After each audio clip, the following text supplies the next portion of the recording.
Security advisor Susan Rice talking about all of the national security challenges now facing the president as he prepares for what is the annual trip to New York for the United Nations General Assembly meetings and an important speech that he'll be giving. He'll also be chairing a Security Council meeting on counterterrorism.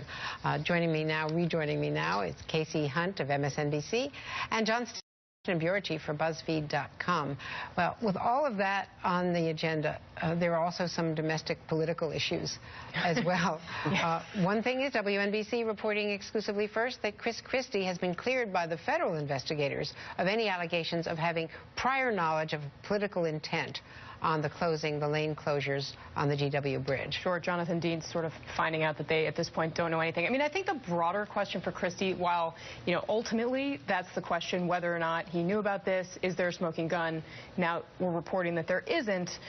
But there's a lot of damage that's been done in the interim, and there's going to be a lot of questions still that Chris Christie's going to have to answer, particularly with donors, people who want to be able to make a sound investment, who might look at him and say, well, okay, maybe you didn't do anything criminal, but this is indicative of an overall kind of atmosphere in your administration that would be problematic in the White House. And I think that, whatever frontrunner status he had before this happened has been dissipated a lot, and that's, it's going to hurt him a lot regardless of the outcome. Well, speak to that for a second, John Stanton, because what is front-runner status right now on the Republican side? Right. You've got Rand Paul, who would have more trouble with establishment Republicans and national security Republicans, but has more of a ground base than almost anyone else.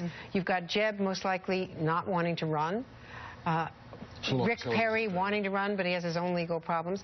I mean, the party has some issues. They've got a lot of Midwestern governors who have yet to be tested. They do, and I think, they're hoping to try to avoid this with some of the changes they're making to the primary system and trying to move things up and limit the number of debates. But, I think the one thing is that in this political climate right now, people's attention spans are pretty short, and I think most of the public, even the primary voting public, has probably not been that tuned into this. So in terms of the voters and sort of polling, I think Chris Christie, this helps him a lot.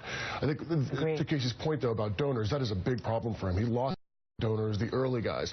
They started getting bled off to Marco Rubio, to Rand Paul, to other people during this, even to Rick Perry, right, during this whole scandal. And if he can, it's going to be difficult for him to pull those people back into the fold. And it does, he has this problem of the sort of Jersey, machine sort of corruption image that surrounds him now. And I think a lot of people look at that and they say that's going to turn off voters. It's going to be difficult to get you into the White House and difficult to deal with Democrats. So I think he's going to have some trouble right there.